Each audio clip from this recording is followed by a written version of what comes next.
जुलाई सीरीजना पहला दिवसे भारतीय बजार माटे सारा संकेतो। गिफ्ट निफ्टी आश्रे 100 पॉइंट्स ऊपर। एशियामां पण उछाळो। गईकाले अमेरिकाना इंडाइसिसमां रही 1% सुधीनी तेजी। रेकॉर्ड ऊंचाईनी घणी नजीक नास्डेक अने S&P 500। FISની મોટી શોર્ટ કવરિંગ સાથે જુલાઈ સિરીઝની શરૂઆત। FISએ ગઈકાલે 72,000થી વધુ નેટ શોર્ટ કોન્ટ્રાક્ટ કવર કર્યા। તો FISની કેશમાં 12,000 કરોડ રૂપિયાથી વધુની ખરીદારી। ત્યાં જ નિફ્ટીમાં રોલઓવર પણ 4 મહિનામાં સૌથી વધારે 80% થયા।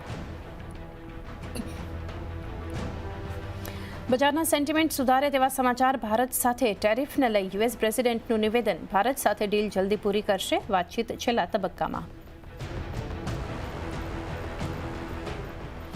આજે જુલાઈ સિરીઝમાં 4 નવા shares Samar enterprises, KFin tech, 361 અને PG ઇલેક્ટ્રોપ્લાસ્ટની થશે એન્ટ્રી। વાયદામાં કુલ શેર્સની સંખ્યા વધીને 224 થશે।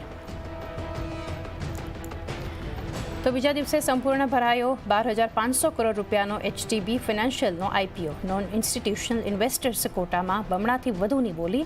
700થી 740 રૂપિયા છે પ્રાઇસ બેન્ડ। આજે ઇશ્યુમાં પૈસા લગાવવાનો છેલ્લો દિવસ। અને ભગવાન જગન્નાથની 148મી રથયાત્રા। જગન્નાથજીને નંદી ઘોષ રથમાં, ભાઈ બલરામને તાલધ્વજ રથમાં અને બહેન સુભદ્રાજીને દેવદલન રથમાં બિરાજમાન। ગૃહમંત્રી અમિત શાહે પરિવાર સાથે ભગવાનની મંગળ આરતી કરી। CM ભૂપેન્દ્ર પટેલે પિહિંદ વિધિ કરી।